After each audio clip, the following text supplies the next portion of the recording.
Boa tarde, boa tarde, boa tarde, minha gente. Boa tarde a todos os polos, a todos os mestres presenciais e alunos que se conectam conosco nesta aula para o curso técnico em finanças, neste dia 24 de outubro do ano de 2022. Estamos no ar aqui em mais uma aula de economia e mercados para o curso técnico em finanças, através das ondas do canal Educação. Eu estou aqui diretamente do Estúdio 7, eu, a Nina, diretora de imagens, a Sandra Mota, prof. Assistente. Nós vamos juntos até às 17 horas e 30 minutos. Baixa Grande do Ribeiro, tá dando aqui o olá, prof, pelo chat do IPTV. Boa tarde, povo de Baixa Grande do Ribeiro, nos acompanhando aqui nesta transmissão. Ok, minha gente? Muito bem. Vamos aqui, vamos adiante. Deixa eu calibrar minha canetinha mágica. A Nina já calibrou para mim. Vamos aqui continuar a trabalhar. Boa tarde, povo de Baixa Grande do Ribeiro. Câmbio, Kathleen. Então, vejam só. Nos acompanham aqui por esta transmissão Baixa Grande do Ribeiro, Joca Marques, Parnaíba, Queimada Nova, são os polos conectados conosco. Eu destaquei em amarelo nesse slide aqui, minha gente, que, nesse sentido, ao se discutir as teorias das finanças públicas, o que é que a gente percebe? O que é que dá para verificar? É que os governos, eles se utilizam de mecanismos compensatórios para tentar reduzir as desigualdades fiscais entre as unidades da federação, entre os diversos estados que compõem o Brasil. Por exemplo, São Paulo, industrialmente, é muito mais potente do ponto de vista da economia. Logo, São Paulo depende menos de transferências do governo federal. Um exemplo disso é que o imposto, a alíquota de ICMS, de Imposto sobre Circulação de Mercadorias e Serviços de competência estadual, em São Paulo, é uma alíquota mais baixa. O Piauí, né, por sua vez, nós somos menos industrializados. A gente tem muito mais participação do setor de serviços, né, privados, mas muito público, e agro, e pouca indústria. Isso torna a nossa economia mais fraca do ponto de vista, se a gente for comparar com São Paulo. Logo, nós somos mais dependentes do governo federal. E é exatamente por essa desigualdade fiscal que a gente acaba recebendo mais transferências do governo federal do que São Paulo. Sacam? Essa é a ideia que está posta aí. Ok? Essas políticas elas vão ter, a ideia é que elas garantissem níveis uniformes na prestação de serviços públicos no país inteiro. Quanto maior a qualidade uniforme, isso aí seria o ideal. Não acontece sempre assim. Não é? Pelo contrário, se a gente for olhar o IDEB, por exemplo, o índice que vai medir a educação básica, a gente vai ver que nas cidades ou nas capitais, Teresina tem o melhor IDEB do Brasil. Então, do ponto de vista da educação, nós somos, de fato, uma boa referência. Quando a gente vai para as questões econômicas, de fato, as desigualdades entre Piauí e São Paulo é muito grande. Entendem? É muito grande. Lá é muito mais industrializado. Vamos comparar Piauí e Ceará. O Piauí é um grande produtor de grãos, de soja, de trigo, de feijão, né? De milho. O Ceará não tem uma plantação de soja. Mas o Ceará, economicamente, é mais forte do que o Piauí. Porque o Ceará ele tem mais indústrias. Piauí é muito serviço, muito agro e indústria tem uma participação menor. Então, qual é a saída para o Piauí? É a gente conseguir criar as condições de atrair mais indústrias. ou de gerar indústrias internas, não é? Um crescimento endógeno, de dentro para fora. Criar as condições para que, né, a gente tenha indústrias, né, turbinando a nossa atividade produtiva. E aí eu vou dar um exemplo mais específico para deixar isso claro. Pode até voltar a imagem aqui para mim, Nina, por favor. Na região de Campo Maior, a gente produz muitas ceras vegetais. A gente extrai o pó da carnaúba e processa, transformando em cera de carnaúba. A cera de carnaúba, a gente vai vendê-la para o exterior. Só que a gente acaba vendendo barato, porque ela tem pouco valor agregado.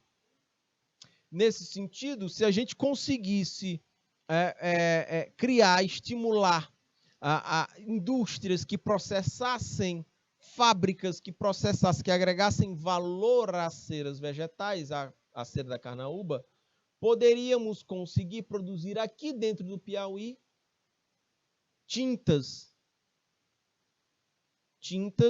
impermeabilizantes, cápsulas de remédio, que são feitas da cera da carnaúba.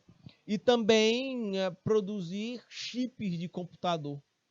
Aí, ao invés de vender cera da carnaúba, venderíamos tintas, impermeabilizantes, cápsulas de remédios, chips de computador, muito mais caros. Seria melhor para o estado do Piauí. A gente agregaria valor às matérias-primas que nós produzimos aqui. Entendem? Então, essa é a pegada. Esse é o salto que nós precisamos fazer, dona Natalice, ok? Que nos acompanha aqui nessa transmissão diretamente de Joaquim Pires. Beleza, minha gente? Sim ou não, por favor, dúvidas, exemplos, observações, fiquem à vontade pelo chat. A gente, além de produzir, Uruçuí já tem isso em parte. Uruçuí tanto produz grãos, como soja, como também há um processamento, esmagamento dessa soja, tem um óleo sendo produzido aí, né? Mas, óbvio, a gente precisa processar mais para agregar mais valor e vender para o exterior mais caro, produtos com um maior valor agregado. Essa é a transição que o Brasil precisa fazer no mundo, que o Piauí precisa fazer no Brasil e no mundo. Agregar valor para exportarmos produtos, não exportarmos matérias-primas, mas exportarmos produtos com alto valor agregado. Essa é a ideia, entendem? E existe um mapa, existem atividades econômicas já mapeadas como potenciais para que o Piauí consiga fazer isso. Tem duas áreas que elas já estão rodando. O Piauí já é destaque. Produção de energias renováveis através de energia eólica e solar. Sacam? E aí a gente tem vários municípios aqui, São Gonçalo do Gurgueia, Curral Novo do Piauí, eu acho que Currais também. A gente tem Marcolândia, Betânia do Piauí, a gente tem Ilha Grande, como regiões que a gente já consegue produzir energias ou eólicas ou solares. Sacam? E no agronegócio, sobretudo no sul do estado, a gente tem aí uma atividade bem dinâmica no agro, produzindo grãos. E esses grãos são exportados. Mas tem outras áreas que o Piauí precisa estimular investimentos, sobretudo em infraestrutura, para que a gente consiga atrair indústrias. E aí, se a gente investe em infraestrutura, por exemplo, ferrovia, isso só vem com investimento público em infraestrutura. É fundamental isso. Se não tiver investimento público em infraestrutura, nós estamos falando de finanças públicas. Se não houver investimento público em infraestrutura, a gente não vai conseguir viabilizar isso. Entendem? Porque se tiver ferrovia ali na região de Itaueira, de Capitão Gervásio Oliveira, se não tiver ali a ferrovia, aliás, se tiver a ferrovia, nós teremos as condições necessárias para atrair várias empresas mineradoras para extrair metais dali, daquela região. Então, infraestrutura, mineração, turismo, infraestrutura capaz de tornar fortalecer o Piauí do ponto de vista de destino turístico, para que a gente consiga aí, mais empreendimentos de hospedagem, hotelaria, né? Pousadas, restaurantes, bares, que a gente consiga aí uma infraestrutura de lazer que atraiam turistas do resto do Brasil ou do mundo e que venham a turbinar aqui o nosso turismo. Então, são áreas, vejam, energias renováveis, agronegócio, mineração, infraestrutura, turismo, são áreas que são muito importantes, elas vão determinar qual vai ser o papel do Piauí daqui a alguns anos, para que a gente faça esse cenário, torne o Piauí um estado mais forte economicamente, menos dependente de transferências federais, possa gerar mais trabalho, mais renda e a gente possa turbinar o nosso desenvolvimento, o nosso crescimento econômico. Esta é a ideia. Isso já está mapeado. Obviamente, a gente precisa ser capaz de atrair investimentos públicos em infraestrutura. Por que público? Por que não privado? Porque investimentos em infraestrutura, eles exigem um alto desembolso e o retorno que ele gera é no longo prazo. Essas duas características tornam esse investimento desinteressante para a iniciativa privada. E isso pode retardar esse nosso plano. Então, investimentos públicos podem fazer com que isso, de fato, possa ocorrer. Beleza, povo de Baixa Grande do Ribeiro? Kathleen, Natalice, oi, oi, oi. Beleza? Podemos voltar aqui para o slide. Então, vamos adiante. Minha gente, falar ainda dessas teorias das finanças e o que é que a gente pode verificar a partir daí é de que uma estrutura correta do sistema fiscal, ele pode reduzir, ele é essencial para reduzir as diferenças espaciais e pessoais de renda. Aqui, essa frase, ela pode ser sintetizada em duas palavrinhas. Sistema...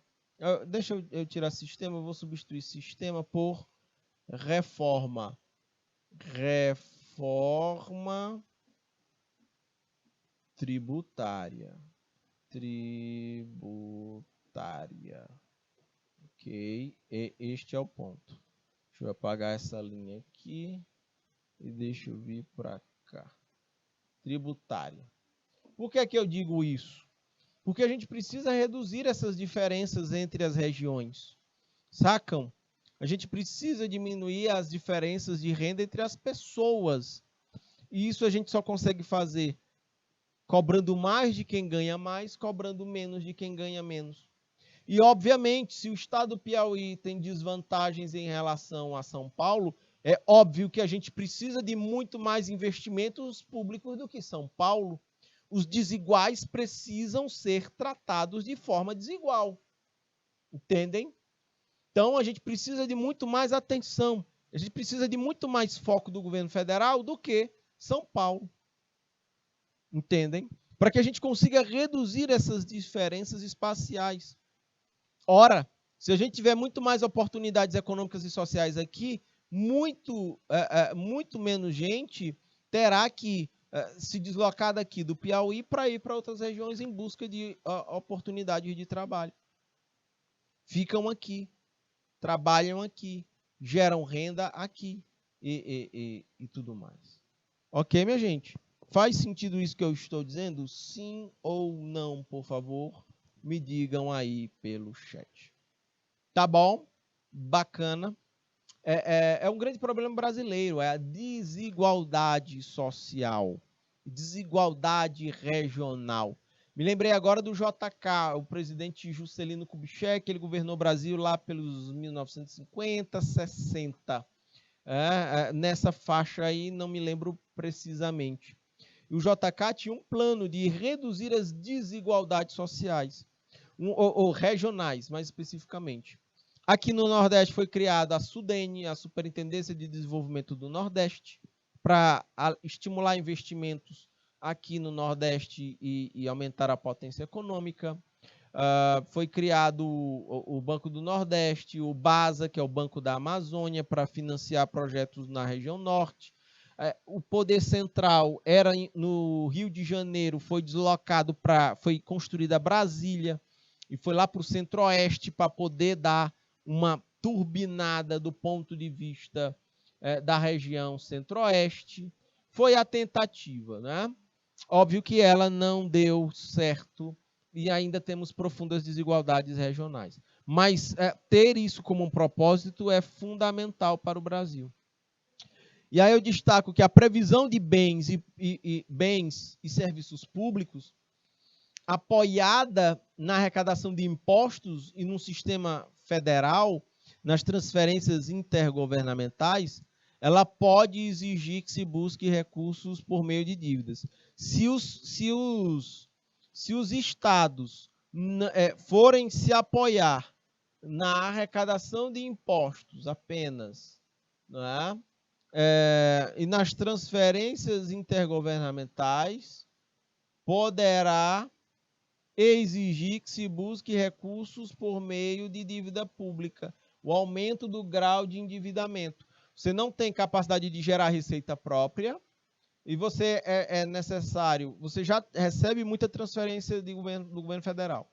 Não tem receita própria ou é pouca para suprir necessidades de investimento. Por vezes, muitos estados eles vão recorrer à ampliação da dívida pública, e aumentar o seu grau de endividamento.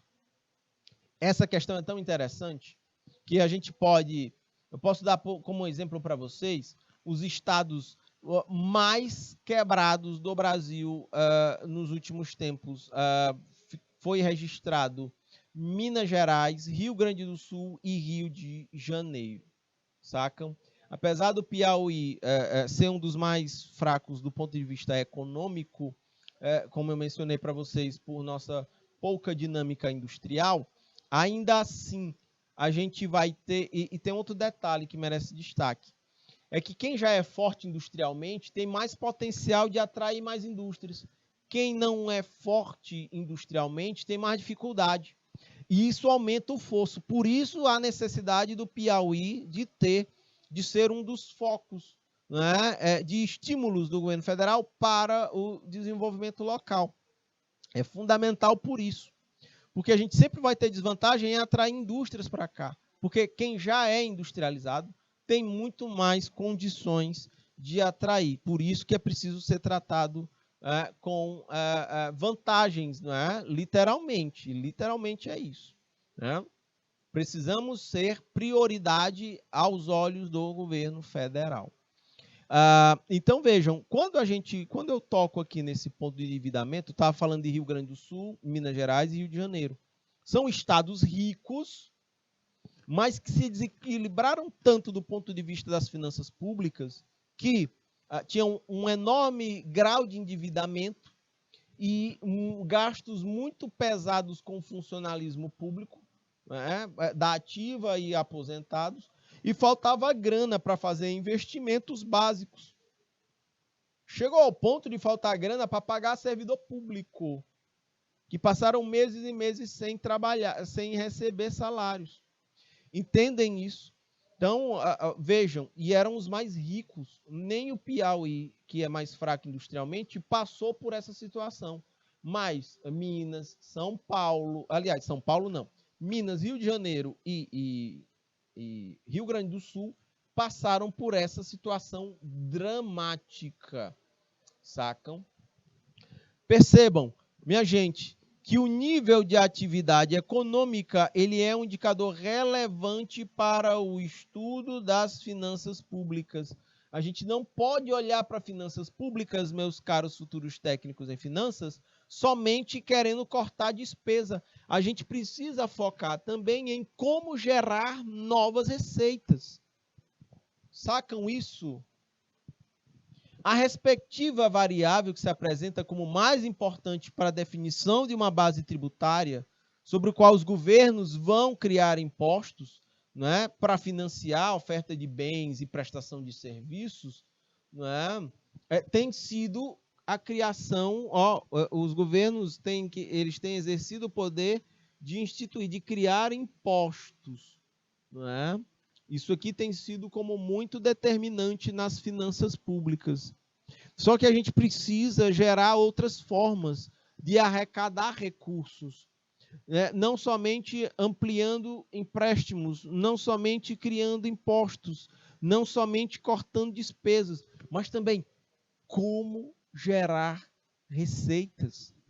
Como gerar receitas próprias. Deixa eu mudar a fonte aqui.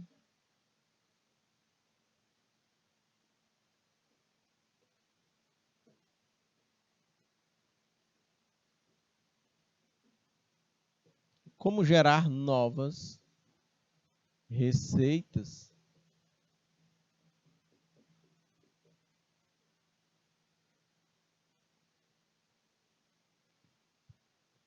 Esse é um ponto que nós precisamos aprofundar no campo das finanças públicas.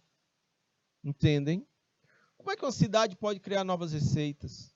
Como é que os estados podem criar novas receitas? Como é que o governo federal pode criar novas receitas? Isso aqui é fundamental.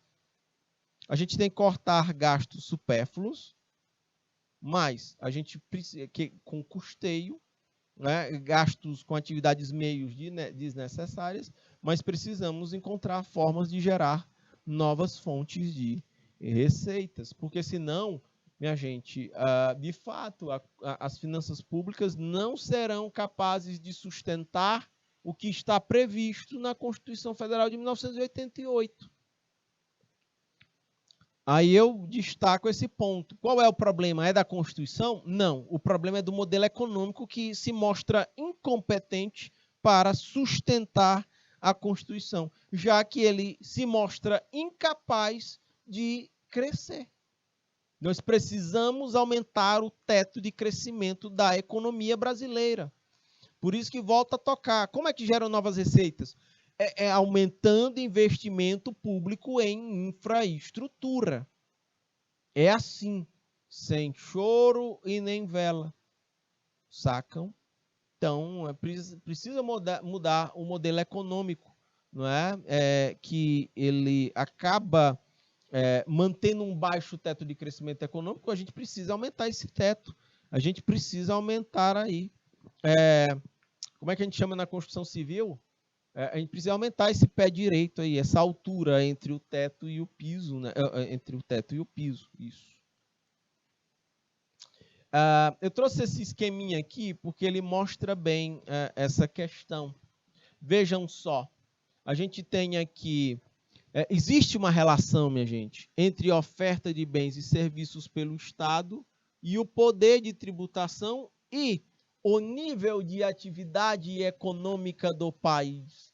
Então, é óbvio, o nível de atividade econômica do Brasil, ciclos de alta na capacidade de crescimento, obviamente leva a uma maior tributação, capacidade de tributar e de arrecadar. Com essa fonte de recursos, logicamente, a gente pode ofertar bens e serviços públicos em maior quantidade e qualidade. Entendem? Agora, e quando eu tenho um nível de atividade econômica medíocre? Quando eu tenho um nível de atividade econômica insuficiente?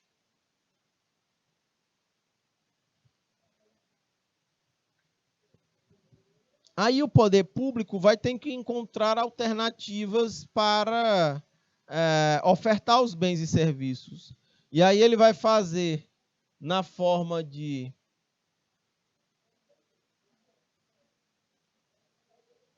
de empréstimos ou na forma de mais tributos.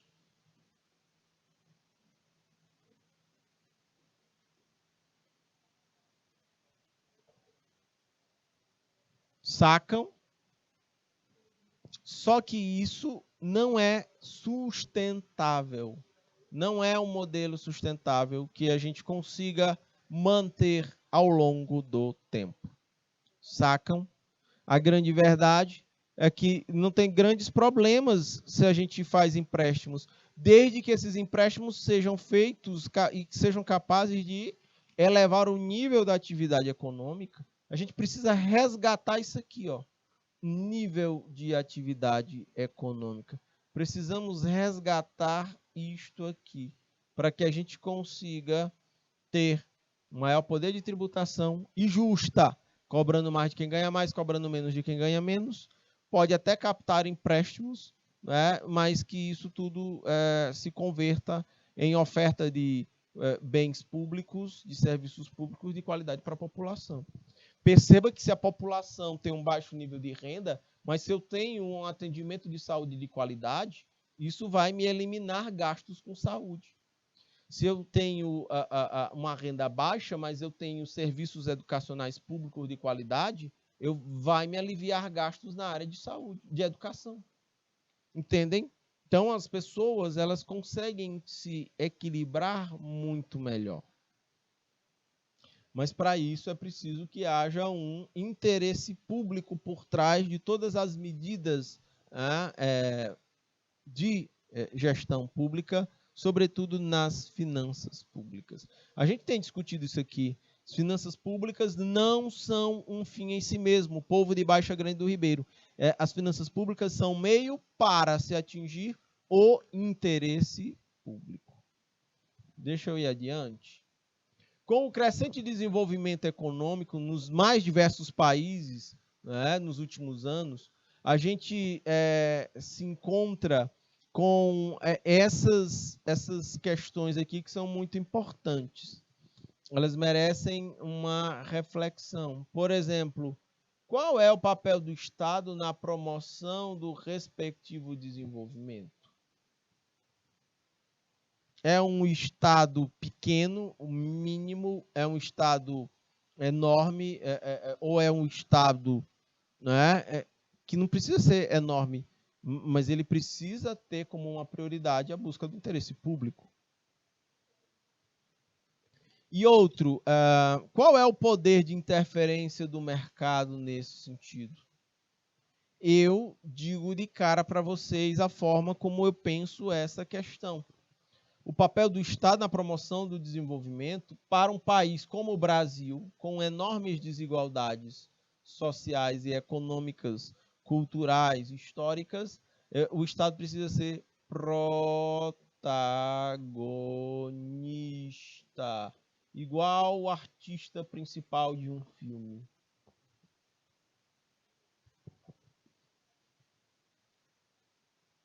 Logo, se o Estado é protagonista, né, qual é a interferência do mercado nesse sentido? Ele precisa ser um coadjuvante,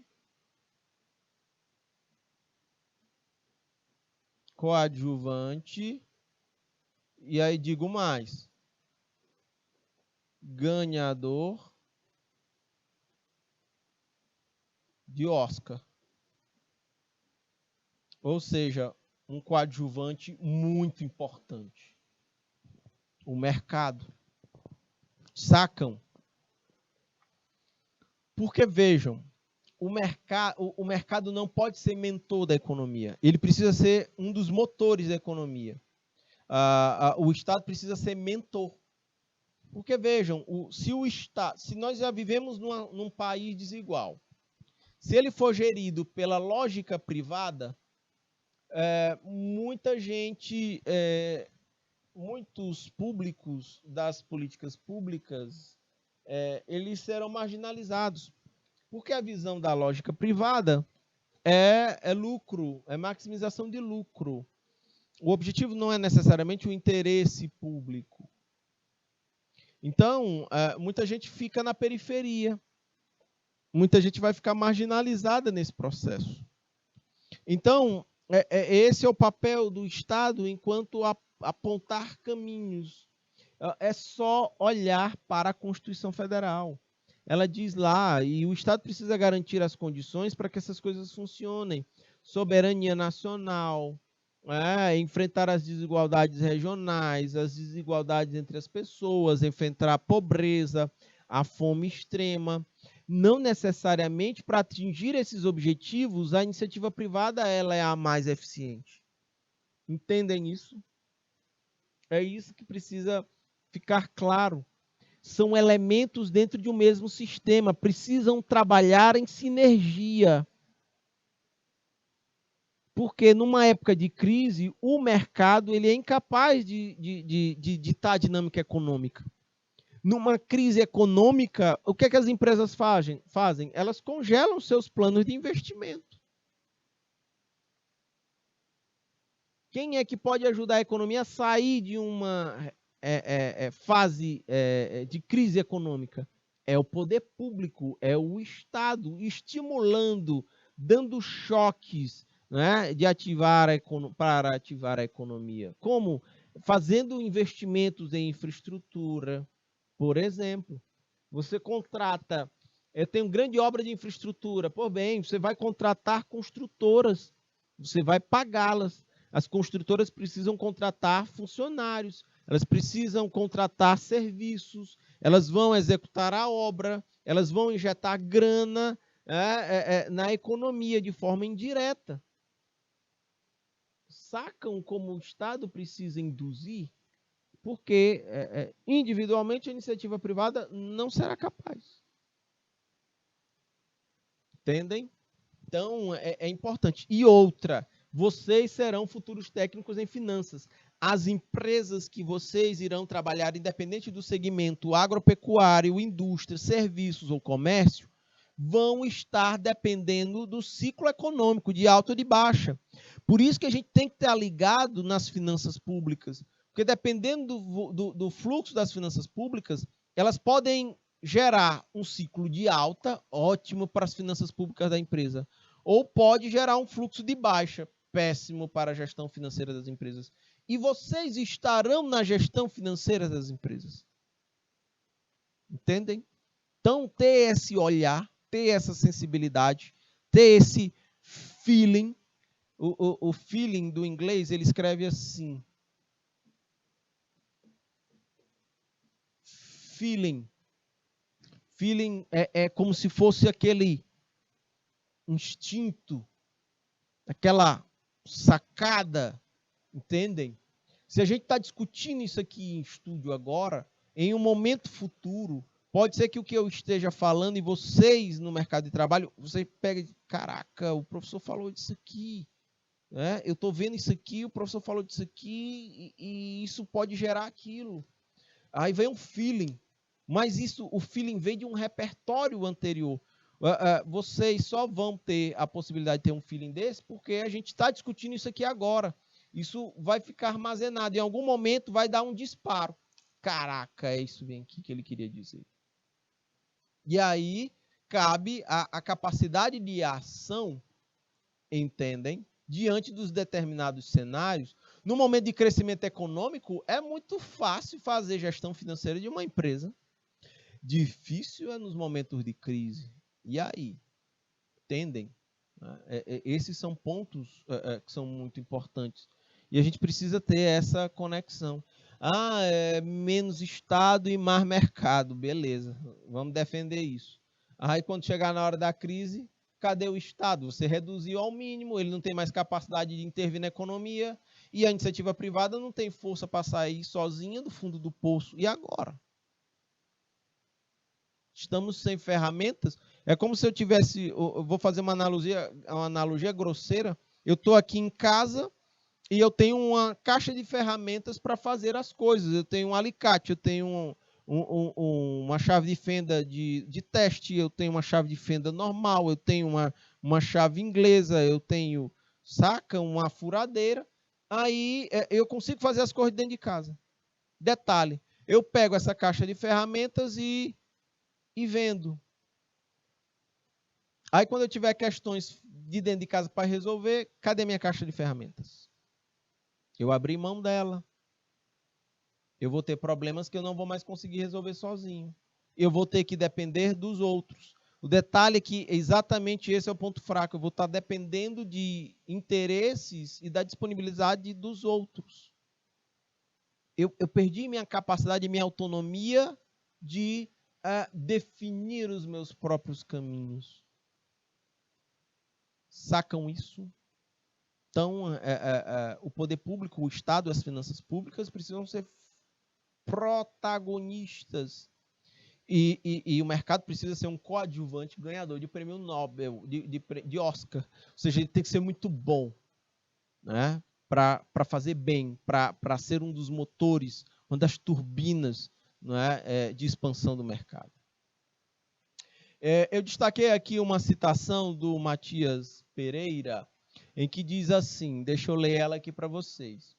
Interferindo nas atividades econômica, política e social por meio de diferentes políticas, o Estado Nacional, em que pese suas limitações, especialmente impostas pelo fenômeno da globalização, o Estado Nacional, deixa eu botar aqui o marca-texto, o Estado Nacional, em que pese as suas limitações, ele se apresenta como um agente indispensável para atender às aspirações da sociedade.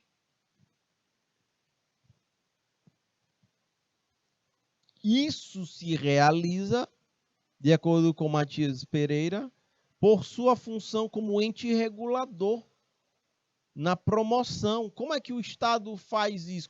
Por que ele é um agente indispensável? Porque ele é o capaz de promover o desenvolvimento, a redistribuição da renda, a estabilização da economia. E ainda nas atividades típicas do Estado por meio da produção e fornecimento de bens e serviços públicos. Este é o caráter, não é, do Estado, eficiente, eficaz, transparente. Entendem? É para isso que nós temos que avançar, que nós temos que caminhar. Ok? Se reduzirmos o Estado para uma atuação mínima, seremos incapazes de fazer isso que está posto na situação do Matias Pereira aqui. Se a gente reduzir o Estado a mínimo,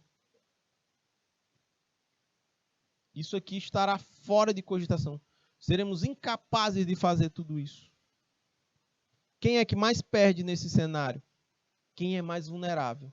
Quem é mais vulnerável? A maior parte da população brasileira. O Brasil tem um costume miserável de privatizar ganhos para uns poucos e socializar as perdas para a grande maioria. Isso vem desde a descoberta, desde a vinda das caravelas para cá, lá de 1500 até agora, 2022. É assim. É por isso que ainda hoje a gente continua, quem ganha mais paga menos impostos e quem ganha menos paga mais. Sacam? Temos aí milhões de hectares de terra improdutivas, gerando ganhos especulativos para quem as tem.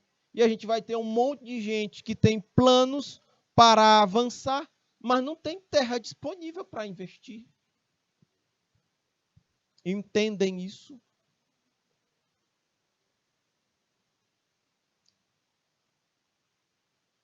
Eu estou dando literalmente a pausa para a gente refletir sobre essas questões. Entendem? Kathleen, sem lógica, né? É sem lógica. É sem lógica. Essa visão de Estado mínimo, de Estado liberal, ela parte de premissas equivocadas. Kathleen, ela podia até ser eficiente num país avançado, num país desenvolvido. Você sabe onde é que a lógica liberal funciona efetivamente, Kathleen? Vou voltar àquele nosso esqueminha lá de alguns slides atrás, ó. essa visão de Estado liberal, ela dá certo. Ela dá certo aqui, ó. Ela dá certo nos países centrais. Você sabe onde ela não dá certo? Ela não dá certo aqui, nos países periféricos. Onde é que o Brasil está?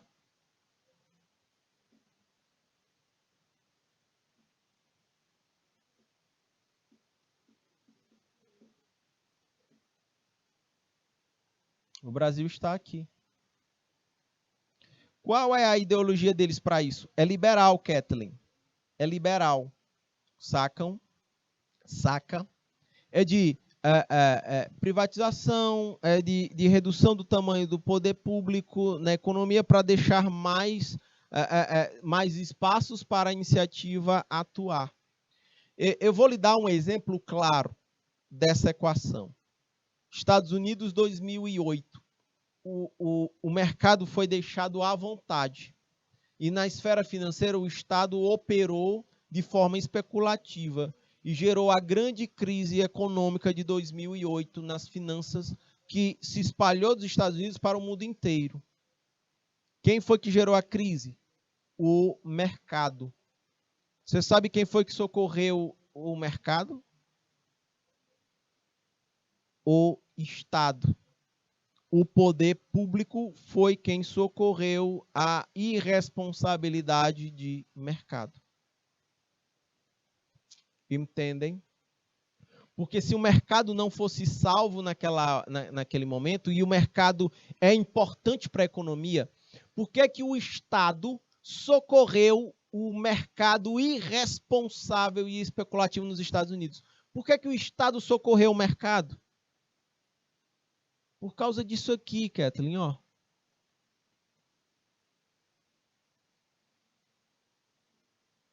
Isso aqui é um sistema. O Estado é protagonista, mas ele precisa do mercado como um coadjuvante ganhador de Oscar. Ele não podia deixar o mercado, o Estado não podia deixar o mercado falir. Então o Estado foi lá e socorreu. Entende? É meio doido isso, saca?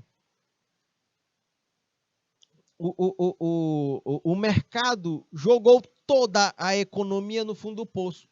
Quem foi que tirou a economia do fundo do poço? O protagonista. O Estado tirou. Por quê? Porque sem ele não vai. É preciso as duas partes desse quebra-cabeça, Estado e mercado. Agora, cada um cumprindo com a sua função. Ok?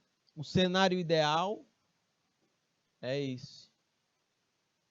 Lembrem-se que, vejam só, quais são aqui os papéis. O Estado é promotor do desenvolvimento econômico para atender às aspirações da sociedade. Para isso, o Estado precisa promover o desenvolvimento, regular a economia, produção de serviços e bens públicos, redistribuir renda e estabilizar a economia. Para tudo isso aqui, o mercado precisa do Estado. Ok? E eu tenho aqui ainda alguns tópicos. Eu deixei aqui 3 questões. Eu ainda discuto aqui os objetivos do desenvolvimento sustentável, mas eu deixei aqui 3 questões complementares para vocês trabalharem, tá bom? Na próxima aula a gente discute essas questões. Grande abraço. Fiquem com Deus. Eu vou encerrando o nosso encontro por aqui. Tchau, tchau.